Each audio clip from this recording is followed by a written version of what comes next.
ਉੱਠ ਫਰੀਦਾ ਉਜੂ ਸਾਜ, ਸੁਬਹ ਨਿਵਾਜ ਗੁਜ਼ਾਰ।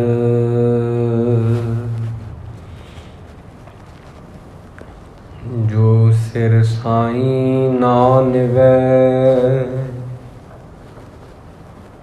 ਸੋ ਸਿਰ ਕੱਪ ਉਤਾਰ।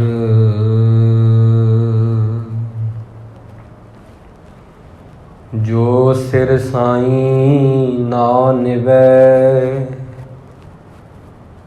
ਸੋ ਸਿਰ ਕੀਜੈ ਕਾਏ। ਕੁੰਨੇ ਹੇਠ ਜਲਾਈਐ, ਬਾਲਣ ਸੰਦੈ ਥਾਏ।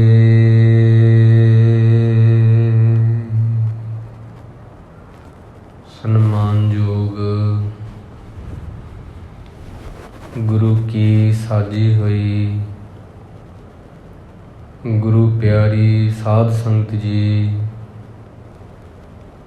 ਸਨਿਮਰ ਫਤਿਹ ਪ੍ਰਵਾਨ ਕਰਨੀ ਜੀ। ਵਾਹਿਗੁਰੂ ਜੀ ਕਾ ਖਾਲਸਾ, ਵਾਹਿਗੁਰੂ ਜੀ ਕੀ ਫਤਿਹ। ਅੱਜ ਦਾ ਜੋ ਪਾਵਨ ਬਚਨ ਹੈ, ਇਹ ਬਚਨ ਧੰਨ ਧੰਨ ਗੁਰੂ ਅਮਰਦਾਸ ਜੀ ਤੀਸਰੇ ਪਾਤਸ਼ਾਹ ਸਾਡੇ, ਉਹਨਾਂ ਦੀ ਰਸਨਾ ਤੋਂ ਇਹ ਪਾਵਨ ਸ਼ਬਦ ਉਚਾਰਨ ਕੀਤਾ ਹੋਇਆ ਹੈ, ਜੋ ਕਿ ਰਾਗ ਸੂਹੀ ਦੇ ਵਿੱਚ 755 ਅੰਗ ਤੋਂ ਆਰੰਭ ਹੋ ਕੇ 756 ਅੰਗ ਤੇ ਸੰਪੂਰਨ ਹੋ ਜਾਂਦਾ ਹੈ। ਇਸ ਸ਼ਬਦ ਦੇ ਅੰਦਰ ਗੁਰੂ ਅਮਰਦਾਸ ਜੀ ਨੇ ਦੁਨੀਆ ਤੇ ਜਿਤਨੀਆਂ ਤਮਾਮ ਚੀਜ਼ਾਂ ਹਨ, ਉਹ ਸਾਰੀਆਂ ਫਨਾ ਹੋਣ ਵਾਲੀਆਂ ਨੇ। ਦੁਨੀਆ ਤੇ ਜੋ ਵੀ ਹੈ, ਜੋ ਉਪਜਿਓ ਸੋ ਬਿਨਸ ਹੈ, ਪਰੋ ਆਜ ਕੈ ਕਾਲ। ਨਾਨਕ ਹਰਿ ਗੁਣ ਗਾਏ ਲੈ, ਛਾੜ ਸਗਲ ਜੰਜਾਲ। ਇਹ ਕਰਨ ਲਈ ਸਤਿਗੁਰੂ ਜੀ ਨੇ ਪ੍ਰੇਰਿਆ ਅੱਜ ਦੇ ਵਾਕ ਦੇ ਵਿੱਚ। ਆਓ ਆਪਾਂ ਇਸ ਨੂੰ ਵਿਸਥਾਰ ਦੇ ਨਾਲ ਸਮਝੀਏ। ਗੁਰੂ ਅਮਰਦਾਸ ਜੀ ਪਾਤਸ਼ਾਹ ਜੀ ਮਹਾਂਪੁਰਖਾਂ ਕਾ ਬੋਲਣਾ ਹੋਵੇ ਕਿਤੇ ਪਰਥਾਏ। ਜਦੋਂ ਵੀ ਕੋਈ ਮਹਾਂਪੁਰਖ ਬੋਲਦਾ, ਉਹਦੇ ਜਿਹੜੇ ਬਚਨ ਹੁੰਦੇ ਆ ਸਤਿਪੁਰਖਾਂ ਦੇ, ਉਹ ਕਿਸੇ ਪ੍ਰੇਰਨਾ ਲਈ ਹੁੰਦੇ ਆ, ਅੰਮ੍ਰਿਤ ਦੇ ਨਾਲ ਭਰੇ ਹੁੰਦੇ ਆ। ਉਹਨਾਂ ਮਹਾਂਪੁਰਖਾਂ ਨੂੰ ਤਿਲ ਜਿੰਨੀ ਤਮਾ ਨਹੀਂ ਹੁੰਦੀ। ਅਸੀਂ ਜਦੋਂ ਬੋਲਦੇ ਹਾਂ, ਕਈ ਵਾਰ ਹਉਮੈ ਚ ਆ ਕੇ, ਹਉਂ ਚ ਆ ਕੇ ਬੋਲਦੇ ਹਾਂ, ਕਈ ਵਾਰੀ ਮੋਹ ਚ ਆ ਕੇ ਬੋਲਦੇ ਹਾਂ, ਕਈ ਵਾਰੀ ਕ੍ਰੋਧ ਚ ਆ ਕੇ ਬੋਲਦੇ ਹਾਂ। ਤਾਂ ਇਸ ਕਰਕੇ ਕਈ ਵਾਰ ਹੰਕਾਰ ਚ ਆ ਕੇ ਬੋਲਦੇ ਹਾਂ। ਮਹਾਂਪੁਰਖਾਂ ਕਾ ਬੋਲਣਾ ਹੋਵੇ ਕਿਤੇ ਪਰਥਾਏ। ਜਦੋਂ ਵੀ ਕੋਈ ਰੱਬ ਦਾ ਪਿਆਰਾ ਬੋਲਦਾ, ਉਹਦੇ ਪਿੱਛੇ ਕੋਈ ਰਹੱਸ ਹੁੰਦਾ, ਉਹਦੇ ਪਿੱਛੇ ਕੋਈ ਰਾਜ ਹੁੰਦਾ, ਉਹਦੇ ਪਿੱਛੇ ਜੀਵਨ ਦਾ ਸੱਚ ਲੁਕਿਆ ਹੁੰਦਾ। ਤੇ ਉਹਨਾਂ ਦੇ ਜਿਹੜੇ ਬੋਲ ਹੁੰਦੇ ਆ, ਉਹ ਅੰਮ੍ਰਿਤ ਭਰੇ, ਅੰਮ੍ਰਿਤ ਨਾਲ ਭਰੇ ਹੁੰਦੇ ਆ, ਭਰਪੂਰ ਹੈ, ਅੰਮ੍ਰਿਤ ਦੇ ਨਾਲ ਭਰਪੂਰ ਹੁੰਦੇ ਆ। ਉਹਨਾਂ ਗੁਰਮੁਖਾਂ ਨੂੰ ਤਿਲ ਜਿੰਨੀ ਤਮਾ ਨਹੀਂ ਹੁੰਦੀ ਜਿਸ ਕਰਕੇ ਉਹਨਾਂ ਦਾ ਬੋਲਣਾ ਗੁਣਕਾਰੀ ਹੁੰਦਾ, ਉਹਨਾਂ ਦੀ ਸੰਗਤ ਲਾਭਕਾਰੀ ਹੁੰਦੀ ਆ। ਉਹਨਾਂ ਦੇ ਉਪਦੇਸ਼ ਕਮਾ ਕੇ ਜੀਵਨ ਦੀਆਂ ਉਚਾਈਆਂ ਨੂੰ ਹਾਸਲ ਕੀਤਾ ਜਾ ਸਕਦਾ ਹੈ। ਸੋ ਇਹ ਵਾਕ ਗੁਰੂ ਅਮਰਦਾਸ ਜੀ ਦਾ ਹੈ। ਰਾਗ ਸੂਹੀ, ਮਹੱਲਾ ਤੀਜਾ, ਘਰ ਦਸਵਾਂ। ਸੂਹੀ ਰਾਗ ਦੇ ਵਿੱਚ ਗੁਰੂ ਅਮਰਦਾਸ ਜੀ ਦੀ ਪ੍ਰੇਰਨਾ ਸਾਨੂੰ ਦਿੱਤੀ ਗਈ ਆ। 10ਵੇਂ ਘਰ ਵਿੱਚ ਗਾਉਣ ਲਈ ਕਹਿ ਰਹੇ ਆ ਇਹ ਸ਼ਬਦ ਨੂੰ। ਇੱਕ ਓੰਕਾਰ ਸਤਿਗੁਰ ਪ੍ਰਸਾਦ, ਦੁਨੀਆ ਨੂੰ ਬਣਾਉਣ ਵਾਲਾ, ਪਾਲਣ ਵਾਲਾ, ਮਿਟਾਉਣ ਵਾਲਾ ਇੱਕੋ ਹੀ ਉਹ ਓੰਕਾਰ ਹੈ। ਸੱਚੇ ਗੁਰੂ ਦੇ ਪ੍ਰਸਾਦ ਦੁਆਰਾ ਹੀ ਉਹਦੀ ਪ੍ਰਾਪਤੀ ਹੁੰਦੀ ਆ। ਦੁਨੀਆ ਨਾ ਸਾ ਲਾਹੇ ਜੋ ਮਰ ਵੰਝ ਸੀ, ਲੋਕਾਂ ਨਾ ਸਾ ਲਾਹੇ ਜੋ ਮਰ ਖਾਕ ਥੀ। ਗੁਰੂ ਅਮਰਦਾਸ ਜੀ ਕਹਿੰਦੇ ਨੇ ਕਿ ਹੇ ਬੰਦਿਆ, ਤੂੰ ਦੁਨੀਆ ਨੂੰ ਨਾ ਸਾਲਾ, ਜੋ ਕਿ ਇੱਕ ਦਿਨ ਮਰ ਜਾਵੇਗੀ, ਮਿਟ ਜਾਵੇਗੀ, ਫਨਾ ਹੋ ਜਾਏਗੀ, ਖਤਮ ਹੋ ਜਾਏਗੀ, ਤਬਾਹ ਹੋ ਜਾਏਗੀ। ਦੁਨੀਆ ਨਾ ਸਾਲਾ, ਦੁਨੀਆ ਨੂੰ ਸਲਾਉਣ ਦੇ ਵਿੱਚ ਆਪਣਾ ਸਮਾਂ ਬੇਅਰਥ ਨਾ ਗਵਾ। ਲੋਕਾਂ ਨਾ ਸਾਲਾਹੇ, ਲੋਕਾਂ ਦੀ ਉਪਮਾ ਕਰਨੀ ਵੀ ਛੱਡ ਦੇ। ਜੋ ਮਰ ਖਾਕ ਥੀ, ਜੋ ਇੱਕ ਦਿਨ ਖਾਕ ਹੋ ਜਾਂਦੇ ਆ, ਜੋ ਇੱਕ ਦਿਨ ਫਨਾ ਹੋ ਜਾਂਦੇ, ਇੱਕ ਦਿਨ ਮਰ ਜਾਣਗੇ। ਦੁਨੀਆ ਨਾ ਸਾਲਾਹੇ। ਕਈ ਵਾਰ ਇਵੇਂ ਹੁੰਦਾ, ਇਨਸਾਨ ਕੀ ਕਰਦਾ, ਕਈ ਵਾਰ ਆਪਾਂ ਕਿਸੇ ਦੇਸ਼ ਨੂੰ ਸਾਰੀ ਜ਼ਿੰਦਗੀ ਸਲਾਈ ਜਾਂਦੇ ਹਾਂ, ਜਿੱਥੇ ਆਪਾਂ ਰਹਿ ਰਹੇ ਹੁੰਦੇ ਹਾਂ ਉਹ ਧਰਤੀ ਸਾਨੂੰ ਪਸੰਦ ਨਹੀਂ ਹੁੰਦੀ। ਜਿਹੜੀਆਂ ਹੋਰ ਕੰਟਰੀਆਂ, ਬਾਹਰਲੇ ਮੁਲਕ ਆ, ਉਹਨਾਂ ਨੂੰ ਅਸੀਂ ਸਲਾਹੁਣੇ ਬਹੁਤ ਆਪਣੇ ਦੇਸ਼ ਤੋਂ ਉੱਚਾ ਮੰਨਦੇ ਹਾਂ। ਇਸ ਤਰ੍ਹਾਂ ਗੁਰੂ ਸਾਹਿਬ ਜੀ ਕਹਿੰਦੇ ਆ, ਕਿਸੇ ਦੇਸ਼ ਦੀ ਕਥਾ, ਚਾਹੇ ਇਨਸਾਨ ਦੀ ਕਥਾ, ਚਾਹੇ ਕਿਸੇ ਕਾਨੂੰਨ ਦੀ ਕਥਾ ਕਿਸੇ ਦੇਸ਼ ਦੇ, ਚਾਹੇ ਕਿਸੇ ਵੱਡੇ ਤੋਂ ਵੱਡੇ ਫਿਲਾਸਫਰ ਦੀ ਕਥਾ, ਉਹ ਖਤਮ ਹੋ ਜਾਏਗੀ। ਬੰਦਿਆ, ਤੂੰ ਦੁਨੀਆ ਨੂੰ ਸਲਾਹੁੰਦਾ ਨਾ ਆਪਣਾ ਜੀਵਨ ਲੰਘਾਈ, ਲੋਕਾਂ ਨੂੰ ਸਲਾਹੁੰਦਾ ਹੀ ਆਪਣਾ ਜੀਵਨ ਨਾ ਲੰਘਾ ਲਈ। ਇਦੋਂ ਵੀ ਉੱਪਰ ਹੈ ਕੋਈ, ਬਾਹੋ ਮੇਰੇ ਸਾਹਿਬਾ ਬਾਹੋ। ਮੇਰਾ ਸਾਹਿਬ ਇਸ ਤੋਂ ਵੀ ਉੱਪਰ ਹੈ, ਉਹਨੂੰ ਵਾਹ ਹੈ। ਦੁਨੀਆ ਨਾ ਸਾਲਾਹੇ, ਲੋਕਾਂ ਦੀ ਫੋਕੀ ਉਪਮਾ ਕਰਦਾ ਸਿੱਖਾ ਤੂੰ ਆਪਣਾ ਜੀਵਨ ਨਾ ਬਤੀਤ ਕਰ ਲਈ। ਗੁਰਮੁਖ ਸਦਾ ਸਲਾਹੀ ਹੈ, ਸੱਚਾ ਬੇਪਰਵਾਹੋ। ਗੁਰਮੁਖ ਜਿਹੜੇ ਆ ਉਹ ਸਦਾ ਸਲਾਹੁੰਦੇ ਆ, ਉਹ ਸੱਚੇ ਬੇਪਰਵਾਹੋ ਨੂੰ, ਵਾਹਿਗੁਰੂ ਨੂੰ। ਕਿਉਂਕਿ ਉਹਨੂੰ ਸਲਾਉਣ ਦੇ ਨਾਲ ਕੀ ਹੁੰਦਾ, ਅਸਲੀ ਚੀਜ਼ ਤਾਂ ਮਨ ਦਾ ਨਿਰਮਲ ਹੋਣਾ ਹੈ। ਜਦੋਂ ਉਹਨੂੰ ਯਾਦ ਕੀਤਾ ਜਾਂਦਾ, ਵਾਹਿਗੁਰੂ ਪਰਮੇਸ਼ਰ ਨੂੰ, ਸਭ ਕੁਝ ਉਸੇ 'ਤੇ ਛੱਡ ਕੇ, ਸਮਰਪਣ ਕਰਕੇ, ਭਰੋਸਾ ਰੱਖ ਕੇ, ਤਾਂ ਉਹ ਇਸ ਤਰ੍ਹਾਂ ਜੀਵ ਨੂੰ ਪਾਲਦਾ ਜਿਵੇਂ ਕਿ ਬਿੱਲੀ ਆਪਣੇ ਬਲੂੰਗੜੇ ਦਾ ਖਿਆਲ ਰੱਖਦੀ ਆ। ਭਾਈ ਵੀਰ ਸਿੰਘ ਜੀ ਦੇ ਬਚਨ। ਫਿਰ ਉਹ ਇਸ ਤਰ੍ਹਾਂ ਬੰਦੇ ਨੂੰ ਪਾਲਦਾ ਜਿਵੇਂ ਉਹ ਛੋਟਾ ਜਿਹਾ ਬਿੱਲੀ ਦਾ ਬੱਚਾ ਹੈ, ਬਲੂੰਗੜਾ, ਉਹਨੂੰ ਕੋਈ ਫਿਕਰ ਨਹੀਂ, ਅਤੇ ਉਹਨੂੰ ਹੀ ਚੁੱਕ ਕੇ ਘਰ ਟਪਾਉਂਦੀ ਆ ਉਹਦੀ ਮਾਂ ਬਿੱਲੀ ਜਿਹੜੀ ਆ। ਇਸੇ ਤਰ੍ਹਾਂ ਵਾਹਿਗੁਰੂ ਦੁਨੀਆ ਦੇ ਜਿਹੜੇ ਇਹ ਧੰਦੇ ਆ, ਉਹਨਾਂ ਤੋਂ ਚੁੱਕ ਕੇ ਉਹਨੂੰ ਪਰਮਾਰਥ ਦੀਆਂ ਪੌੜੀਆਂ ਬਖਸ਼ਦਾ ਗੁਰਸਿੱਖ ਨੂੰ। ਗੱਲ ਉਹਦੇ 'ਤੇ ਯਕੀਨ ਦੀ ਆ, ਭਰੋਸੇ ਦੀ ਆ। ਇੱਕ ਰਾਜੇ ਦੀ ਗਾਥਾ ਪੜ੍ਹ ਰਹੇ ਸੀ, ਭਾਈ ਵੀਰ ਸਿੰਘ ਜੀ ਸੁਣਾ ਰਹੇ ਆ, ਗੁਰਮੁਖ ਸੁਣ ਰਹੇ ਆ। ਇੱਕ ਰਾਜਾ ਸੀ ਕੋਈ, ਉਹਨੇ ਆਪਣੀ ਧੀ ਦਾ ਸਾਕ ਕਰਨਾ ਸੀ, ਰਿਸ਼ਤਾ ਲੱਭ ਰਿਹਾ ਸੀ। ਕਿਸੇ ਨੇ ਦੱਸ ਪਾ ਦਿੱਤੀ ਕਿ ਕੋਈ ਫਕੀਰ ਆ, ਉਹ ਵੀ ਕੁਆਰਾ ਹੀ ਆ, ਉਹਨੇ ਵਿਆਹ ਨਹੀਂ ਕਰਵਾਇਆ। ਫਕੀਰ ਦੇ ਨਾਲ ਆਪਣੀ ਲੜਕੀ ਵਿਆਹ ਦਿਓ। ਰਾਜਾ ਕਹਿਣ ਲੱਗਾ ਠੀਕ ਹੈ, ਸ਼ਾਦੀ ਤਾਂ ਹੋ ਜਾਏਗੀ, ਪਰ ਹੋ ਸਕਦਾ ਵੀ ਇਹਨਾਂ 'ਚ ਤਾਲਮੇਲ ਨਾ ਬੈਠੇ। ਇਹ ਪਲੀ ਹੈ ਰਾਜ ਘਰਾਣੇ ਦੇ ਵਿੱਚ, ਹੁਣ ਰਹੀ ਵੀ ਉੱਥੇ ਸੀਗੀ, ਸਾਰੇ ਸੁੱਖ ਨੂੰ ਮਿਲਦੇ ਸੀ।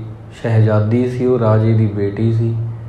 ਫਕੀਰ ਦਾ ਸੁਭਾਅ ਹੁਣ ਤੁਹਾਨੂੰ ਪਤਾ ਹੀ ਆ ਕਿੱਦਾਂ ਦੇ ਉਹ ਹੁੰਦੇ ਆ। ਇਸ ਕਰਕੇ ਫਿਰ ਉਹ ਕਹਿੰਦੇ ਚਲੋ ਕੋਈ ਨਹੀਂ, ਆਪੇ ਹੀ ਸਭ ਕੁਝ ਠੀਕ ਹੋ ਜੂ ਸਮਾਂ ਪਾ ਕੇ। ਤੇ ਉਹਨਾਂ ਦੀ ਫਿਰ ਸ਼ਾਦੀ ਕਰਵਾ ਦਿੱਤੀ ਗਈ ਆ। ਆਨੰਦ ਕਾਰਜ ਹੋਏਗਾ। ਉਹ ਸ਼ਹਿਜ਼ਾਦੀ ਵਿਆਹ ਕੇ ਉਸ ਫਕੀਰ ਦੇ ਘਰ ਵਿੱਚ ਗਈ ਆ। ਇੱਕ ਦਿਨ ਕੀ ਹੋਇਆ, ਫਕੀਰ ਦਾ ਭਰੋਸਾ ਬਾਹਲਾ ਸੀ, ਆਮ ਬੰਦੇ ਦਾ ਭਰੋਸਾ ਨਹੀਂ ਹੁੰਦਾ। ਹੁਣ ਰਾਤ ਨੂੰ ਜਿਹੜੀ ਰੋਟੀ ਸੀ ਉਹ ਛਕਦੇ ਸੀ ਪ੍ਰਸ਼ਾਦਾ, ਤੇ ਰੱਖਦੇ ਨਹੀਂ ਸੀ ਕੁਝ ਅਗਲੇ ਦਿਨ, ਪਰ ਇੰਨਾ ਯਕੀਨ ਸੀ ਕਿ ਉਹ ਦਊਗਾ। ਪਰਿੰਦੇ ਨਾ ਗਿਰਾਹ ਜਰ, ਦਰਖਤ ਅਬ ਆਸ ਕਰ, ਦੇਹੰਦ ਸੂਈ ਏਕ ਤੂੰ ਏਕ ਤੂੰ। ਜਿਹੜੇ ਪਰਿੰਦੇ ਹੁੰਦੇ ਆ, ਪੰਛੀ ਹੁੰਦੇ ਆ, ਇਹ ਆਲ੍ਹਣੇ ਵਿੱਚ ਕੁਝ ਜਮ੍ਹਾਂ ਨਹੀਂ ਕਰਦੇ। ਇਹਨਾਂ ਨੂੰ ਰੱਬ 'ਤੇ ਇੰਨਾ ਯਕੀਨ ਹੁੰਦਾ, ਜਿਹਨੇ ਅੱਜ ਦਿੱਤਾ ਉਹ ਕੱਲ੍ਹ ਦੇਊਗਾ। ਯਕੀਨ ਆ। ਛੋਟੇ ਛੋਟੇ ਪਰਿੰਦੇ ਆ, ਚਿੜੀਆਂ, ਪੰਛੀ ਆ, ਤੋਤੇ ਆ, ਕੋਈ ਜਮ੍ਹਾਂ ਨਹੀਂ ਕਰਦੇ ਇਹ।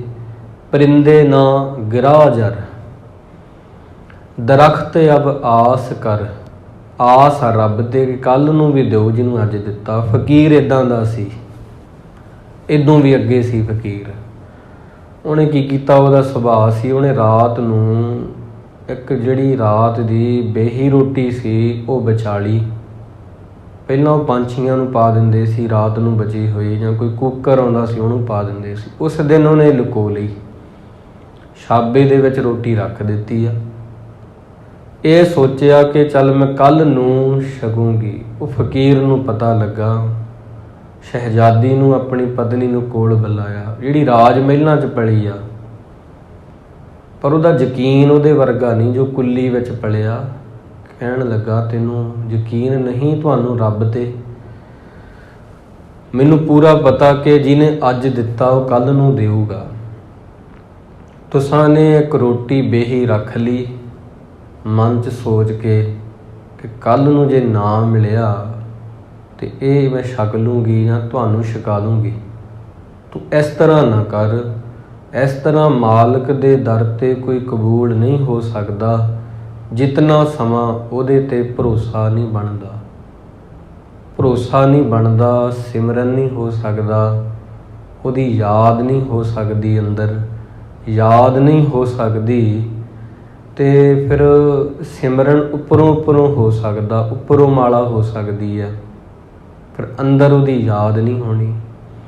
ਇਹ ਤਾਂ ਇਸ ਤਰ੍ਹਾਂ ਜਿਵੇਂ ਕਿਸੇ ਵਿਅਕਤੀ ਦੀਆਂ ਚਾਬੀਆਂ ਖੋ ਜਾਣ, ਘਰ ਦੀਆਂ ਚਾਬੀਆਂ, ਹੁਣ ਉਹਨੂੰ ਉਹੀ ਯਾਦ ਆਉਂਦੀਆਂ ਮੁੜ ਮੁੜ ਕਿ ਮੈਂ ਕਿਵੇਂ ਚਾਬੀ ਖੋਲੂੰਗਾ, ਜਿੰਦਾ ਕਿਸ ਤਰ੍ਹਾਂ ਖੋਲਾਂਗਾ ਤਾਲਾ।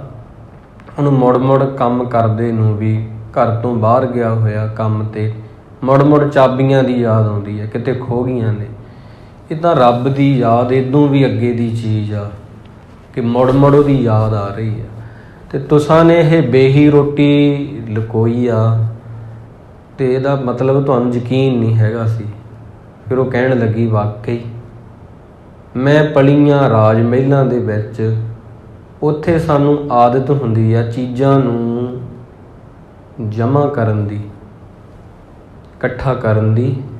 ਤੁਸੀਂ ਕੁਝ ਹੋਰ ਸੁਭਾਅ ਦੇ ਹੋ, ਤੁਹਾਡੀ ਮਰਿਆਦਾ ਕੁਝ ਹੋਰ ਆ, ਰਾਜ ਮਹਿਲ ਦੀ ਮਰਿਆਦਾ ਹੋਰ ਆ। ਮੈਨੂੰ ਥੋੜ੍ਹਾ ਸਮਾਂ ਦਿਓ ਅਤੇ ਮੈਂ ਇਹਦੇ ਵਿੱਚ ਢਲ ਜਾਵਾਂਗੀ ਤੁਹਾਡੀ ਸੰਗਤ ਕਰਕੇ। ਤਾਂ ਇਸ ਕਰਕੇ ਸਾਖੀ ਦਾ ਭਾਵ ਇਹ ਆ ਕਿ ਬਹੁਤ ਥੋੜ੍ਹੇ ਜਿਹੇ ਲੋਕ ਆ ਜਿਨ੍ਹਾਂ ਦਾ ਆਪਣੇ ਰੱਬ 'ਤੇ ਯਕੀਨ ਆ, ਉਹ ਗੁਰਮੁਖ ਆ। ਗੁਰਮੁਖ ਸਦਾ ਸਲਾਹੀ ਹੈ, सच्चा बेपरवाहो। दुनिया केरी दोस्ती मनमुख दज मरन।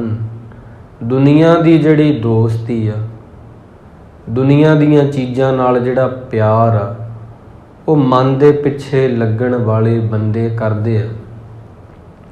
जमपुर बद्धे मारीए वेला ना लहन। वो चीज़ां एक सेकेंड च बेगानियां हो जांदियां।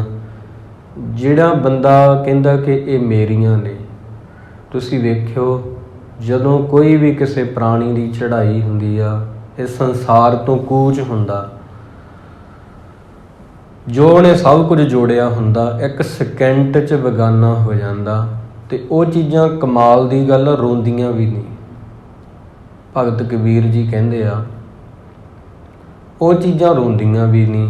मतलब ये आ कि बंदे दा मोह उन्हां नाल आ, उन्हां दा मोह बंदे नाल नहीं। इन्नी सोहनी पंक्ति आ ना उन्हां दी, पूरे गौर दे नाल सुणीए बहुत डूंघी विचार लै जांदे कबीर जी दा, बहुत रमजी आ। खसम मरै तो नार न रोवे। जेकर पति मर जावे पत्नी नहीं रोंदी। उपरों अर्थ दे लगदे आ देखण नूं। उस रखवारा और होवे, वो होर किसे नाल विआही जांदी आ। उहनूं पता मैनूं होर किसे ने, मैं विधवा नहीं रह सकदी, मेरा विवाह हो जाना, मेरा निकाह हो जाना। वो जाणदी है, वो तां नहीं रोंदी। देखण नूं लगदा पति पत्नी की गल हो रही है, पर नहीं, गल बहुत डूंघी हो रही है। खसम मरै, जदों कोई भी मालक मरदा तो नार न रोवे, तो उहदे खाते विच पए हुए पैसे नहीं रोंदे, उहदा मकान नहीं रोंदा, उहदी घर विच खड़ी हुई गड्डी नहीं रोंदी, उहदी जमा कीती हुई पूंजी जमीन जायदाद नहीं रोंदी। खसम मरै तो नार न रोवे। मालक मर जे ते पैसे नहीं रोंदे, गड्डी नहीं रोंदी, जमीन नहीं रोंदी। ये चीज़ां टुट जाण जां खुस जाण जां विक जाण, बंदा रोंदा। उस रखवारे का होए विनाश, आगै नरकी हाँ भोग विलास। कबीर साहिब जी ये कह रहे आ, कोई भी मकान नहीं माड़ा, कोई भी गड्डी नहीं माड़ी, उदों बलद सी बैल गड्डियां सी, ये कुछ नहीं माड़ा। बंदे ने इन्हां नूं फड़िया, इन्हां ने बंदे नूं नहीं फड़िया। संसार नहीं माड़ा, संसार प्रति बंदे दा दृष्टिकोण माड़ा। ये जग सच्चे की है कोठड़ी, ये दुनिया रब दी कोठी आ, किवें माड़ी हो जूगी। सच्चे का विच वास, सच्चे दा उहदे विच वास आ। जमीन नहीं माड़ी, गड्डी होनी नहीं माड़ी, कोठी होनी नहीं माड़ी। बंदा जदों इन्हां प्रति इन्ना लगाव पा लैंदा, जदों उहनूं रब भुल जांदा, वो बहुत माड़ा। वो तो माड़ी चीज़ कोई है ही नहीं। फिर दुनिया केरी दोस्ती, जदों बंदे दा चीज़ां नाल प्यार पै जांदा इतना, फिर वो गुरु नाल प्यार नहीं कर सकदा। मनमुख दज मरन, जमपुर बद्धे मारीए वेला ना लहन। एक सेकेंड च बेगानियां हो जांदियां चीज़ां जिन्हां नाल मुहब्बत हुंदी है। कंधां नाल बंदा प्यार करदा, होर की आ। घर नाल प्यार, कंधां नाल प्यार, इट्टां नाल प्यार, सीमेंट नाल प्यार। मना मूर्खा कोई नहीं पता तैनूं, कदों बुरज शरीर दा ढह जावे। अजराइल फरिश्ता जान तेरी, कदों रिड़क वजूद चों लै जावे। वो माया रखी तजोरियां भर भर के, की पता कदों छड्डनी पै जावे। जिउंदे जी कर रबाबी दान हत्थीं, तेरे दिल दी ना दिल विच रह जावे, तेरे दिल दी ना दिल विच रह जावे। हुण तुसीं ये वेखो, बहुत लोकां दियां दिल च रह जांदियां, रहिंदियां रहियां ने ते रहिंदियां रहणगियां। जो मन चित न चेते सन सो गाली रब कीआं। ਕਬੀਰ ਸਾਹਿਬ ਜੀ ਇਹ ਕਹਿ ਰਹੇ ਆ ਕਿ ਦਰਅਸਲ ਗੱਲ ਇਹ ਆ ਕਿ ਤੁਹਾਡੇ ਪੈਸੇ ਨਹੀਂ ਮਾੜੇ ਹੈਗੇ। ਬਹੁਤ ਛੋਟੇ ਲੋਕਾਂ ਨੇ ਪੈਸੇ ਦੀ ਨਿੰਦਿਆ ਕਰਕੇ ਉਹਦਾ ਲਾਲਚ ਵਧਾਇਆ। ਪੈਸਾ ਬਿਲਕੁਲ ਨਹੀਂ ਮਾੜਾ। ਇਹ ਤੁਸੀਂ ਕੋਈ ਵੀ ਕਿਤੇ ਨਹੀਂ ਆਉਂਦੀ ਬਾਣੀ 'ਚ ਪੰਗਤੀ, ਇਹ ਆਉਂਦਾ ਪੈਸੇ ਪ੍ਰਤੀ ਬੰਦੇ ਦੀ ਪਕੜ ਮਾੜੀ ਆ। ਪੈਸੇ ਪ੍ਰਤੀ ਬੰਦੇ ਦਾ ਪਿਆਰ ਹੋਣਾ ਮਾੜਾ। ਪਿਆਰ ਭਰਾ ਨੂੰ ਕਰਨਾ, ਪਿਆਰ ਭੈਣ ਨੂੰ ਕਰਨਾ, ਪਿਆਰ ਭਾਈਚਾਰੇ ਨੂੰ ਕਰਨਾ, ਪਿਆਰ ਲੋਕਾਂ ਨੂੰ ਕਰਨਾ, ਚੀਜ਼ਾਂ ਨੂੰ ਪਿਆਰ ਨਹੀਂ ਕਰਨਾ। ਚੀਜ਼ਾਂ ਨੂੰ ਵਰਤਣਾ, ਪਿਆਰ ਆਪਾਂ ਭਾਈਚਾਰੇ ਨੂੰ ਕਰਨਾ। ਉਲਟ ਨਾ ਕਰੋ, ਬਾਣੀ ਇਹ ਕਹਿ ਰਹੀ ਹੈ। ਉਹ ਚੀਜ਼ਾਂ ਕੋਈ ਵੀ ਨਹੀਂ ਮਾੜੀਆਂ, ਨਾ ਉਹ ਰੋਂਦੀਆਂ ਜਦੋਂ ਬੰਦਾ ਮਰਦਾ। ਹਾਂ, ਇਹ ਚੀਜ਼ਾਂ ਖੁੱਸ ਜਾਣ ਬੰਦਾ ਰੋਂਦਾ। ਤਾਂ ਸੰਸਾਰ ਨੂੰ ਬੰਦੇ ਨੇ ਫੜਿਆ ਹੋਇਆ, ਬੰਦੇ ਨੂੰ ਸੰਸਾਰ ਨੇ ਨਹੀਂ ਫੜਿਆ ਹੋਇਆ। ਬੰਦੇ ਨੇ ਸੰਸਾਰ ਨੂੰ ਇਤਨਾ ਘੁੱਟ ਕੇ ਫੜ ਲਿਆ, ਇਤਨਾ ਘੁੱਟ ਕੇ ਫੜ ਲਿਆ, ਹੁਣ ਮਰਨ ਤੋਂ ਡਰਦਾ। ਮਰਨ ਤੋਂ ਤਾਂ ਡਰਦਾ, ਮੌਤ ਆ ਕੇ ਛਡਾਉਂਦੀ ਆ। ਉਹ ਸਾਰੀਆਂ ਚੀਜ਼ਾਂ, ਜਿਹੜੀਆਂ ਚੀਜ਼ਾਂ ਘੁੱਟ ਕੇ ਹੱਥ 'ਚ ਫੜੀਆਂ ਨੇ, ਉਹ ਨਹੀਂ ਰਹਿਣਗੀਆਂ, ਕਿਉਂਕਿ ਹੱਥ ਨਹੀਂ ਰਹਿਣੇ। ਜਿਹੜੀਆਂ ਚੀਜ਼ਾਂ ਘੁੱਟ ਕੇ ਛਾਤੀ ਨਾਲ ਲਾਈਆਂ ਨੇ, ਉਹ ਨਹੀਂ ਰਹਿਣੀਆਂ। ਛਾਤੀ ਨਹੀਂ ਰਹਿਣੀ, ਛਾਤੀ ਵੀ ਨਹੀਂ ਰਹਿਣੀ, ਇੱਕ ਦਿਨ ਚਲੀ ਜਾਊਗੀ। ਜੋ ਤਨ ਉਪਜਿਆ ਸੰਗ ਹੀ, ਸੋ ਵੀ ਸੰਗ ਨਾ ਹੋਇਆ। ਹੋਰ ਚੀਜ਼ਾਂ ਕੰਧਾਂ, ਗਾਰਾ, ਚੂਨਾ, ਸੀਮੈਂਟ ਕੀ, ਸਰੀਰ ਵੀ ਆਪਣਾ ਨਹੀਂ ਹੈ। ਇਹ ਸਾਰੀਆਂ ਉਹਦੀਆਂ ਦਾਤਾਂ ਨੇ। ਦੁਸ਼ਟਾਂ ਨਾਲ ਦੋਸਤੀ, ਨਾਲ ਸੰਤਾਂ ਵੈਰ ਕਰਨ, ਆਪ ਡੁੱਬੇ ਕੁਟੰਬ ਸਿਉ, ਸਗਲੇ ਕੁੱਲ ਡੁਬਨ। ਘਰ ਵਿੱਚ ਕੋਈ ਮਾੜਾ ਬੰਦਾ ਪੈਦਾ ਹੋ ਜੇ, ਮਾੜੀ ਸੋਚ ਵਾਲਾ, ਦੁਸ਼ਟਾਂ ਨਾਲ ਰਹਿਣ ਲੱਗ ਜੇ, ਗੁਰੂ ਨੂੰ ਛੱਡ ਜਾਵੇ, ਆਪ ਡੁੱਬੂਗਾ, ਆਪਦੇ ਪਰਿਵਾਰ ਨੂੰ ਵੀ ਲੈ ਕੇ ਡੁੱਬੂਗਾ ਨਾਲ। ਆਪ ਵੀ ਦੁਖੀ ਹੋਊਗਾ, ਪਰਿਵਾਰ ਨੂੰ ਵੀ ਦੁਖੀ ਕਰੂਗਾ। ਨਿੰਦਾ ਭਲੀ ਕਿਸੇ ਕੀ ਨਾਹੀ। ਅੱਜ ਦਾ ਵਾਕ, ਨਿੰਦਾ ਭਲੀ ਕਿਸੇ ਕੀ ਨਾਹੀ। ਕਈ ਵਾਰ ਇਹ ਹੁੰਦਾ, ਇਹ ਚੀਜ਼ ਸੱਚ ਨੂੰ ਸੱਚ ਕਹਿਣਾ ਨਿੰਦਿਆ ਨਹੀਂ ਹੁੰਦੀ। ਸੱਚ ਨੂੰ ਸੱਚ ਕਹਿਣਾ ਤਾਂ ਭਗਤਾਂ ਨੇ ਬਹੁਤ ਕਿਹਾ, ਤਾਂ ਕੀ ਨਿੰਦਿਆ ਕੀਤੀ ਨਹੀਂ। ਆਪਾਂ ਨੂੰ ਇੱਕ ਆਦਤ ਆ ਬਹੁਤ ਮਾੜੀ, ਤੁਹਾਨੂੰ, ਮੈਨੂੰ, ਆਪਾਂ ਨੂੰ, ਸਭ ਨੂੰ। ਜਦੋਂ ਆਪਾਂ ਚਾਰ ਬੰਦਿਆਂ 'ਚ ਬਹਿੰਦੇ ਹਾਂ, ਆਪਾਂ ਦੂਜਿਆਂ ਬਾਰੇ ਗੱਲਾਂ ਕਰਦੇ ਹਾਂ। ਜਦੋਂ ਉਹ ਬੰਦਾ ਉੱਠ ਕੇ ਚਲਿਆ ਜਾਂਦਾ ਜਿਹੜਾ ਸਾਡੇ ਵਿੱਚ ਬੈਠਾ ਸੀ, ਫਿਰ ਅਸੀਂ ਉਹਦੇ ਬਾਰੇ ਗੱਲਾਂ ਕਰਦੇ ਹਾਂ। ਇਸ ਕਰਕੇ ਛੋਟੇ ਲੋਕ ਜਿਹੜੇ ਹੁੰਦੇ ਆ, ਦੂਜਿਆਂ ਬਾਰੇ ਗੱਲਾਂ ਕਰਦੇ ਆ। ਉਦੋਂ ਛੋਟੇ ਲੋਕ ਜਿਹੜੇ ਆ, ਚੀਜ਼ਾਂ ਬਾਰੇ ਗੱਲਾਂ ਕਰਦੇ ਆ ਕਿ ਮੈਂ ਇਹ ਕੀਤਾ, ਇਹ ਕੀਤਾ, ਇਹ ਲਿਆਂਦਾ, ਇਹ ਲਿਆਂਦਾ। ਬਹੁਤ ਉੱਚੇ ਲੋਕ ਜਿਹੜੇ ਹੁੰਦੇ ਆ, ਉਹ ਪਰਮਾਤਮਾ ਦੇ ਬਾਰੇ ਗੱਲਾਂ ਕਰਦੇ ਆ, ਜਾਂ ਚੰਗੀਆਂ ਕਿਤਾਬਾਂ ਬਾਰੇ, ਜਾਂ ਉੱਚੀ ਸੋਚ ਬਾਰੇ। ਕਿਸ ਤਰ੍ਹਾਂ ਕਰਮਾਂ ਦੇ ਵਿੱਚ ਸਿਮਰਨ ਹੋਵੇ, ਉਹਦੀ ਯਾਦ ਕਿਵੇਂ ਜੁੜੇ ਅੰਦਰ, ਸਮਾਜ ਦੇ ਕੰਮ ਕਿਵੇਂ ਹੋਣਗੇ, ਵਾਤਾਵਰਨ ਸਾਫ਼ ਕਿਵੇਂ ਰਹੂਗਾ, ਇਹ ਬੱਚੇ ਜਿਹੜੇ ਛੋਟੇ, ਇਹਨਾਂ ਨੂੰ ਬਾਣੀ ਨਾਲ ਕਿਵੇਂ ਜੋੜਿਆ ਜਾਵੇ। ਇਹ ਸਾਰੀਆਂ ਚੀਜ਼ਾਂ, ਗੁਰਬਾਣੀ ਨਾਲ ਕਿਵੇਂ ਜੁੜੀਏ, ਗੁਰਬਾਣੀ ਨਾਲ ਪਿਆਰ ਕਿਵੇਂ ਪਵੇ। ਉੱਚੇ ਲੋਕ ਵਿਚਾਰਾਂ ਬਾਰੇ ਗੱਲਾਂ ਕਰਦੇ ਆ। ਨਿੰਦਾ ਭਲੀ ਕਿਸੇ ਕੀ ਨਾਹੀ। ਕਿਸੇ ਦੀ ਗੱਲ ਘਟਾ ਕੇ ਕਹਿਣੀ ਬਹੁਤ ਮਾੜੀ ਆ। ਮਨਮੁਖ ਮੁਗਧ ਕਰਨ, ਮਨ ਪਿੱਛੇ ਲੱਗਣ ਵਾਲਾ ਬੰਦਾ ਇਹ ਕਰਦਾ। ਸੱਚ ਨੂੰ ਸੱਚ ਕਹਿਣਾ ਨਿੰਦਿਆ ਨਹੀਂ। ਝੂਠ ਨੂੰ ਝੂਠ ਕਹਿਣਾ ਕਿ ਤੂੰ ਝੂਠ ਬੋਲਦਾ, ਇਸ ਤਰ੍ਹਾਂ ਕਿਸੇ ਨੂੰ ਕਹਿਣਾ, ਸਮਝਾਉਣਾ, ਉਹ ਵੀ ਗਲਤ ਨਹੀਂ। ਉਹਨੂੰ ਸਹੀ ਰਾਹ 'ਤੇ ਲੈ ਕੇ ਆਉਣਾ, ਉਹ ਵੀ ਵਧੀਆ ਗੱਲ ਆ। ਇੱਥੇ ਗੱਲ ਇਹ ਹੋ ਰਹੀ ਆ ਕਿ ਆਪਾਂ ਚਾਰ ਬੰਦਿਆਂ 'ਚ ਬੈਠੇ ਹਾਂ, ਕੋਈ ਬੰਦਾ ਵਧੀਆ ਹੈ, ਫੁੱਲ ਆਪਾਂ ਕਹਿ ਰਹੇ ਹਾਂ ਕੰਡਾ, ਉਹ ਆਪਾਂ ਨੂੰ ਕੰਡਾ ਬਣਾ ਕੇ ਪੇਸ਼ ਕਰੀ ਜਾਂਦੇ ਹਾਂ ਕਿ ਕੰਡੇ ਵਰਗਾ। ਉਹ ਗਲਤ ਆ। ਕਿਸੇ ਦੀ ਗੱਲ ਘਟਾ ਕੇ ਕਰਨੀ ਗਲਤ ਆ, ਕਿਸੇ ਦੀ ਗੱਲ ਵਧਾ ਕੇ ਕਰਨੀ ਗਲਤ ਆ। ਬੰਦਾ ਸੱਚ ਜਾਣੋ ਇਹੀ ਕਰਦਾ। ਜੋ ਆਪਾਂ ਹੈਗੇ ਆ ਉਹ ਨਹੀਂ ਆਪਾਂ ਦੱਸਦੇ। ਜਿਹੜੇ ਸਾਡੇ ਆਪਣੇ ਆ ਉਹਨਾਂ ਨੂੰ ਅਸੀਂ ਵਧਾ ਕੇ ਕਹਿੰਦੇ ਆ। ਮਾਂ ਕਦੇ ਆਪਦੇ ਪੁੱਤ ਨੂੰ ਇਹ ਨਾ ਕਹੂਗੇ ਇੱਦਾਂ, ਵਧਾ ਕੇ ਕਹੂਗੀ। ਬੱਚਿਆਂ ਦੀਆਂ ਗਲਤੀਆਂ ਨੂੰ ਗਲਤੀਆਂ ਕਹਿਣਾ ਚਾਹੀਦਾ। ਇਹ ਨਹੀਂ ਕਹਿਣਾ ਚਾਹੀਦਾ ਸਾਡੇ ਧੀ ਪੁੱਤ ਇੱਦਾਂ ਹੋਰਾਂ ਦੇ ਇੱਦਾਂ, ਕੋਈ ਪਤਾ ਨਹੀਂ ਸਮੇਂ ਦਾ। ਸੇਖ ਸਾਦੀ ਦੀ ਗਾਥਾ ਮੈਂ ਪੜ੍ਹ ਰਿਹਾ, ਬਹੁਤ ਪਿਆਰੀ ਸੀ। ਇੱਕ ਦਿਨ ਬੈਠੇ ਸੀ ਇਵੇਂ ਹੀ, ਕਹਿੰਦੇ ਮੈਂ ਆਪਦੇ ਦੋਸਤਾਂ ਤੋਂ ਬਹੁਤ ਪਰੇਸ਼ਾਨ, ਬੜੇ ਉੱਚੇ ਆ ਬਹੁਤ, ਗੁਲਿਸਤਾਂ ਤੇ ਬੋਸਤਾਂ ਇਹਨਾਂ ਦੀਆਂ ਕਿਤਾਬਾਂ, ਵੱਡੇ ਵਿਦਵਾਨ ਨਾਲ ਰੱਖ ਕੇ ਸੌਂਦੇ ਆ, ਸਮਝ ਲਓ ਬਸ ਇਵੇਂ। ਸਾਧੂ ਸੰਤ ਜਿਹੜੇ ਚੰਗੇ ਆ, ਗੁਲਿਸਤਾਂ ਤੇ ਬੋਸਤਾਂ ਸਰਾਣੇ ਰੱਖ ਕੇ ਸੌਂਦੇ ਆ।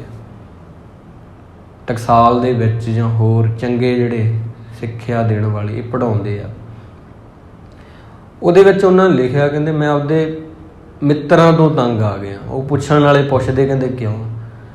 ਕਹਿੰਦੇ ਜਦੋਂ ਇਹ ਜਾਂਦੇ ਆ ਨਾ ਕਿਤੇ, ਮੇਰੇ ਬਾਰੇ ਵਧਾ ਕੇ ਗੱਲਾਂ ਕਰਨ ਲੱਗ ਜਾਂਦੇ ਆ, ਜੋ ਮੈਂ ਨਹੀਂ ਹੈਗਾ ਉਹ ਪੇਸ਼ ਕਰਨ ਲੱਗ ਜਾਂਦੇ ਆ। ਜਿਵੇਂ ਕਿ ਕਹਿੰਦੇ ਮੋਰ ਹੁੰਦਾ ਨਾ, ਸਾਰੇ ਉਹਦੀ ਚਿੱਤਰਕਾਰੀ ਦੀ ਪ੍ਰਸ਼ੰਸਾ ਕਰਦੇ ਆ, ਪਰ ਆਪਣੇ ਪੈਰਾਂ ਨੂੰ ਵੇਖ ਕੇ ਮੋਰ ਸ਼ਰਮਿੰਦਾ ਹੈ। ਇਸੇ ਤਰ੍ਹਾਂ ਮੇਰੇ ਵਿੱਚ ਵੀ ਬਹੁਤ ਕਮੀਆਂ ਤੇ ਔਗਣ ਆ, ਪਰ ਇਹ ਮੇਰੇ ਦੋਸਤ ਜਿਹੜੇ ਆ ਨਾ ਹਟਦੇ ਨਹੀਂ, ਇਹ ਜਾਣ ਬੁੱਝ ਕੇ ਮੇਰੀਆਂ ਗੱਲਾਂ ਚੜਾ ਕੇ ਕਰਦੇ। ਮੈਂ ਉਹ ਉतना ਹੈ ਨਹੀਂ ਗਾ। ਅਸਲ ਦੇ ਵਿੱਚ ਬੰਦਾ ਪਤਾ ਕੀ ਹੁੰਦਾ, ਬੰਦਾ ਉਹ ਨਹੀਂ ਹੁੰਦਾ ਜੋ ਉਹਦੇ ਦੋਸਤ ਕਹਿੰਦੇ ਆ, ਉਹਨਾਂ ਨੇ ਵਧਾ ਕੇ ਗੱਲ ਕਰਨੀ। ਬੰਦਾ ਉਹ ਵੀ ਨਹੀਂ ਹੁੰਦਾ ਜੋ ਉਹਦੇ ਦੁਸ਼ਮਣ ਕਹਿੰਦੇ ਆ। ਸਾਦੀ ਜੀ ਦੇ ਵਚਨ ਆ ਬੋਸਤਾਂ ਦੇ ਵਿੱਚੋਂ, ਬੰਦਾ ਉਹ ਵੀ ਨਹੀਂ ਹੁੰਦਾ ਜੋ ਉਹਦੇ ਦੁਸ਼ਮਣ ਕਹਿੰਦੇ ਆ, ਉਹਨਾਂ ਨੇ ਘਟਾ ਕੇ ਕਹਿਣੀਆਂ, ਉਹਨਾਂ ਨੇ ਔਗਣੀ ਕਹੀ ਜਾਣੇ। ਬੰਦਾ ਉਹ ਹੁੰਦਾ ਅਸਲ ਵਿੱਚ ਜੋ ਸੋਚਦਾ, ਜੋ ਇਕੱਲੇ ਬੈਠੇ ਆਪਾਂ ਵਿਚਾਰ ਨਹੀਂ ਆਉਂਦੇ, ਬੰਦਾ ਉਹ ਆ। ਨਾ ਤੁਸੀਂ ਉਹ ਜੋ ਤੁਹਾਡੇ ਦੋਸਤ ਕਹਿੰਦੇ ਆ, ਮਿੱਤਰ ਕਹਿੰਦੇ ਆ, ਉਹ ਹੈ ਨਹੀਂ ਤੁਸੀਂ, ਉਹਨਾਂ ਨੇ ਵਧਾ ਕੇ ਕਹਿਣੀਆਂ ਗੱਲਾਂ, ਤੁਸੀਂ ਵੇਖ ਲਿਓ। ਨਾ ਤੁਸੀਂ ਉਹ ਆ ਜੋ ਤੁਹਾਨੂੰ ਭੰਡਣ ਵਾਲੇ ਕਹਿ ਰਹੇ ਆ, ਉਹ ਵੀ ਤੁਸੀਂ ਨਹੀਂ ਹੈਗੇ, ਉਹਨਾਂ ਦਾ ਗੁੱਸਾ ਨਾ ਕਰਿਆ ਕਰੋ, ਉਹ ਘਟਾ ਕੇ ਕਹਿ ਰਹੇ ਆ। ਤੁਸੀਂ ਉਹ ਹੋ ਜੋ ਤੁਸੀਂ ਸੋਚਦੇ ਹੋ। ਇਹ ਮਨ ਆਰਸੀ ਕੋਈ ਗੁਰਮੁਖ ਦੇਖੈ, ਗੁਰਮੁਖ ਵੇਖਦਾ ਕਿ ਮੈਂ ਕੀ ਸੋਚਦਾ ਸਾਰਾ ਦਿਨ। ਇਹ ਮਨ ਸ਼ੀਸ਼ੇ ਵਰਗਾ, ਆਰਸੀ ਸ਼ੀਸ਼ੇ ਨੂੰ ਕਹਿੰਦੇ ਆ। ਗੁਰਮੁਖ ਵੇਖਦਾ ਕਿ ਮੈਂ ਸੋਚ ਕੀ ਰਹਿੰਦਾ, ਮੈਂ ਇਹ ਆ, ਇਹ ਮੇਰੇ ਇੰਨੇ ਮਾੜੇ ਖਿਆਲ ਆਉਂਦੇ ਆ। ਕਈ ਵਾਰ ਮਾੜੇ ਖਿਆਲ ਮਾੜੇ ਸੁਪਨਿਆਂ ਰਾਹੀਂ ਆਉਂਦੇ ਆ, ਸੁਪਨੇ ਬਣ ਕੇ ਉੱਗ ਪੈਂਦੇ ਆ। ਜੋ ਆਪਾਂ ਕਰ ਨਹੀਂ ਸਕਦੇ, ਬੁਰਾ ਕਰਨਾ ਚਾਹੁੰਦੇ ਆ ਨਾ, ਉਹ ਸੁਪਨੇ ਵਿੱਚ ਕਰ ਜਾਂਦੇ ਆ। ਇੰਨੇ ਬੁਰੇ ਸੁਪਨੇ ਆਉਂਦੇ ਆ, ਇੰਨੀ ਮੈਲ ਅੰਦਰ। ਫਿਰ ਉਹ ਕਹਿੰਦਾ ਮੈਨੂੰ ਸਿਮਰਨ ਦੀ ਲੋੜ ਆ। ਇਹ ਮਨ ਜੈਸਾ ਸੇਵੈ ਤੈਸਾ ਹੋਵੇ, ਤੇਹ ਕਰਮ ਕਮਾਏ, ਆਪ ਬੀਜ ਆਪੇ ਹੀ ਖਾਵਣਾ, ਕਹਿਣਾ ਕਿਛੂ ਨਾ ਜਾਏ। ਮਨ ਜਿਹਨੂੰ ਯਾਦ ਕਰਦਾ ਉਹੋ ਜਿਹਾ ਹੋ ਜਾਂਦਾ, ਜਿਹੋ ਜਿਹਾ ਬੀਜ ਕੋਈ ਬੀਜਦਾ ਉਹੋ ਜਿਹਾ ਕੋਈ ਖਾ ਲੈਂਦਾ। ਹੋਰ ਕੀ ਕਹੀਏ। ਗੁਰੂ ਅਮਰਦਾਸ ਜੀ ਦੀ ਬਚਨ, ਮਹਾਂਪੁਰਖਾਂ ਕਾ ਬੋਲਣਾ, ਰੱਬ ਦੇ ਪਿਆਰਿਆਂ ਦਾ ਬੋਲਣਾ, ਹੋਵੇ ਕਿਤੇ ਪ੍ਰਥਾਏ, ਉਹਦੇ ਪਿੱਛੇ ਰਹੱਸ ਰਾਜ ਆ ਕੋਈ ਅੰਮ੍ਰਿਤ ਭਰੇ ਭਰਪੂਰ ਹੈ, ਉਹਨਾਂ ਤਿਲ ਨਾ ਤਮਾਏ। ਉਹਨਾਂ ਦੇ ਬੋਲਾਂ ਵਿੱਚ ਤਮਾ ਨਹੀਂ ਹੁੰਦੀ, ਰੱਬ ਦੇ ਪਿਆਰਿਆਂ ਦੇ ਬੋਲਾਂ 'ਚ ਹਉਮੈ ਨਹੀਂ ਹੁੰਦੀ, ਹੰਕਾਰ ਨਹੀਂ ਹੁੰਦਾ, ਰੱਬੀ ਮੁਹੱਬਤ ਹੁੰਦੀ ਹੈ। ਜਿਹੜੇ ਉਹਨਾਂ ਦੇ ਕੋਲ ਰਹਿਣ ਲੱਗ ਜਾਂਦੇ ਆ, ਉਹਨਾਂ ਨੂੰ ਉਹ ਲਾਗ ਲੱਗ ਜਾਂਦੀ ਇਸ਼ਕ ਦੀ, ਉਹ ਵੀ ਤਰ ਜਾਂਦੇ ਆ। ਜੇਕਰ ਬੰਦਿਆ ਸੱਚਮੁੱਚ ਤੂੰ ਆਪਦੇ ਗੁਰੂ 'ਤੇ ਯਕੀਨ ਬਣਾ ਲਵੇਂ, ਉਹ ਤੈਨੂੰ ਇਉਂ ਪਾਲੂਗਾ ਜਿਵੇਂ ਬਿੱਲੀ ਆਪਦੇ ਬਲੂੰਗੜੇ ਨੂੰ ਪਾਲਦੀ ਹੈ। ਭਾਈ ਵੀਰ ਸਿੰਘ ਜੀ ਦਾ ਬਚਨ, ਘਰ ਵੀ ਟਪਾਉਂਦੀ ਹੈ ਉਹਨੂੰ ਚੁੱਕ ਚੁੱਕ ਕੇ। ਤੈਨੂੰ ਗੁਰੂ ਹੰਕਾਰ, ਕ੍ਰੋਧ, ਲੋਭ, ਮੋਹ, ਹੰਕਾਰ ਦੇ ਘਰ ਟਪਾ ਕੇ ਪਰਮਾਰਥ ਉੱਤੇ ਲੈ ਜਾਊਗਾ। ਤੈਨੂੰ ਇਵੇਂ ਪਾਲੂ ਜਿਵੇਂ ਬਿੱਲੀ ਦਾ ਆਪਣੇ ਬੱਚੇ ਨਾਲ ਪਿਆਰ ਹੁੰਦਾ। ਤੂੰ ਉਹ 'ਤੇ ਯਕੀਨ ਕਰ, ਭਰੋਸਾ ਕਰ। ਇਸ ਕਰਕੇ ਤੇ ਤੂੰ ਬਸ ਨਿੰਮ ਜਾ ਉਹਦੇ ਅੱਗੇ। ਛੋਟੀ ਜੀ ਗਾਥਾ ਕਹਿ ਕੇ ਸਮਾਪਤੀ ਆ। ਬਾਬਾ ਫਰੀਦ ਜੀ ਬੈਠੇ ਸੀ ਇੱਕ ਦਿਨ, ਉਹਨਾਂ ਦਾ ਸੀ ਸੁਭਾਅ, ਤੇ ਜ਼ਮੀਨ 'ਤੇ ਬੈਠੇ ਆ, ਚਾਰੇ ਪਾਸੇ ਮਿੱਟੀ ਹੋਈ ਮਿੱਟੀ ਆ। ਇੱਕ ਪਠਾਨ ਆ ਗਿਆ, ਪਠਾਨ ਆਇਆ, ਸੋਹਣੀ ਪੱਗ ਉਹਨੇ ਬੰਨੀ ਆ, ਸੋਹਣੇ ਕੱਪੜੇ ਉਹਨੇ ਪਾਏ ਆ। ਬਾਬਾ ਫਰੀਦ ਜੀ ਨਮਾਜ਼ ਪੜ੍ਹ ਕੇ ਹਟੇ ਤੇ ਉਹਨਾਂ ਮੱਥਾ ਟੇਕਿਆ ਤੇ ਕੱਪੜਿਆਂ 'ਤੇ ਮਿੱਟੀ ਲੱਗ ਗਈ। ਕੱਪੜਿਆਂ ਤੇ ਮਿੱਟੀ ਲੱਗ ਗਈ। ਪਠਾਨ ਉਵੇਂ ਖੜਾ ਰਿਹਾ। ਪਠਾਨ ਨੇ ਮੱਥਾ ਹੀ ਨਹੀਂ ਟੇਕਿਆ ਖੁਦਾ ਨੂੰ। ਬਾਬਾ ਫਰੀਦ ਜੀ ਨੂੰ ਪਤਾ ਲੱਗ ਗਿਆ।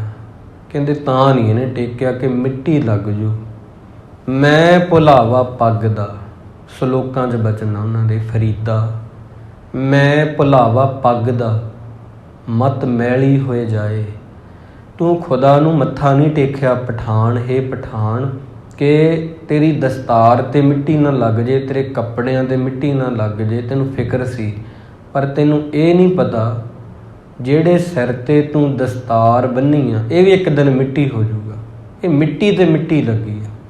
ਮੈਂ ਭੁਲਾਵਾ ਪੱਗ ਦਾ, ਮਤ ਮੈਲੀ ਹੋਏ ਜਾਏ। ਗਹਿਲਾ ਰੂਹ ਨਾ ਜਾਣੀ, ਸਿਰ ਪੀ ਮਿੱਟੀ ਖਾਏ। ਤੇਰਾ ਸਿਰ ਵੀ ਇੱਕ ਦਿਨ ਮਿੱਟੀ 'ਚ ਮਿਲ ਜੂ ਜਦੋਂ ਕਬਰ 'ਚ ਦੱਬਿਆ ਜਾਏਗਾ। ਮੁਸਲਮਾਨ ਹੁੰਦੇ ਆ ਪਠਾਨ, ਉਹਨਾਂ ਦੇ ਵਿੱਚੋਂ ਇੱਕ ਵੱਖਰਾ ਆਪਾਂ ਕਹਿ ਸਕਦੇ ਉਹਨਾਂ ਨੇ ਨਾਮ ਦਿੱਤਾ। ਤੇ ਤੂੰ ਕਬਰ 'ਚ ਦੱਬਿਆ ਜਾਏਗਾ, ਸਿਰ ਵੀ ਮਿੱਟੀ ਹੋ ਜੂ। ਅੱਜ ਤੂੰ ਖੁਦਾ ਨੂੰ ਮੱਥਾ ਨਹੀਂ ਟੇਕਿਆ, ਇਹਨੂੰ ਪਹਿਲਾਂ ਤੇਰਾ ਸਿਰ ਮਿੱਟੀ ਹੋ ਜੇ। ਮਿੱਟੀ ਬਣ ਕੇ ਉਹਨੂੰ ਯਾਦ ਕਰ ਆਪਦੇ ਮਾਲਕ ਨੂੰ। ਇਹ ਕਹਿਣ ਵਾਲੇ ਬਾਬਾ ਫਰੀਦ ਜੀ ਆ। ਬਸ ਉਹਦੇ 'ਤੇ ਯਕੀਨ ਕਰੋ, ਉਹਦੇ 'ਤੇ ਭਰੋਸਾ ਰੱਖੋ। ਜੋ ਕਰੂਗਾ ਠੀਕ ਕਰੂਗਾ। ਜ਼ਿੰਦਗੀ ਇਸ ਤਰ੍ਹਾਂ ਸੋਹਣੀ ਬਣਦੀ ਆ। ਸਭ ਤੋਂ ਨਿਰਮਲ ਗੱਲ ਮਨ ਦਾ ਨਿਰਮਲ ਹੋਣਾ ਹੈ। ਸਭ ਤੋਂ ਉੱਚੀ ਗੱਲ ਮਨ ਦਾ ਸਾਫ਼ ਹੋਣਾ। ਉਹਦੇ ਲਈ ਕੀ ਆ? ਉਹਦੇ ਲਈ ਸਾਬਣ ਚਾਹੀਦਾ। ਸਾਬਣ ਜਿਹੜੇ ਬਾਹਰੋਂ ਮਿਲਦੇ ਆ ਉਹ ਪਿੰਡਾ ਸਾਫ਼ ਕਰਦੇ ਆ। ਵਾਹਿਗੁਰੂ ਇਹੋ ਜਿਹਾ ਮੰਤਰ ਆ, ਗੁਣ ਗਾਵਤ ਤੇਰੀ ਉਤਰਸ ਮੈਲ। ਵਾਹਿਗੁਰੂ ਹੀ ਉਹ ਸਾਬਣ ਆ ਜਿਹਦੇ ਨਾਲ ਮਨ ਸਾਫ਼ ਹੋ ਸਕਦਾ। ਹੋਰ ਕੋਈ ਵਸੀਲਾ ਨਹੀਂ, ਹੋਰ ਕੋਈ ਤਰੀਕਾ ਨਹੀਂ। ਭੁੱਲ ਚੁੱਕ ਦੀ ਖਿਮਾ ਸਤਿਗੁਰੂ ਜੀ ਬਖਸ਼ ਲੈਣ ਤੇ ਸੰਗਤ ਬਖਸ਼ਣ ਯੋਗ ਹੈ। ਵਾਹਿਗੁਰੂ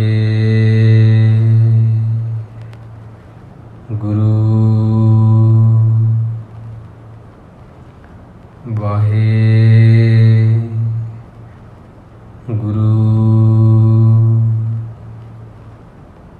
ਵਾਹਿਗੁਰੂ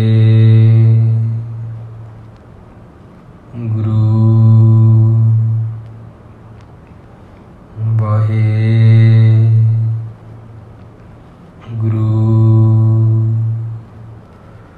ਵਾਹਿਗੁਰੂ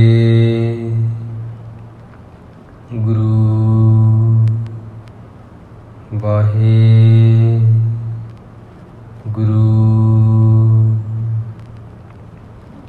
ਵਾਹਿਗੁਰੂ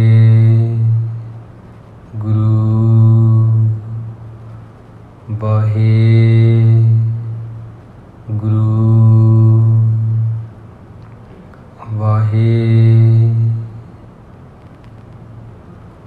ਵਾਹਿਗੁਰੂ ਜੀ ਕਾ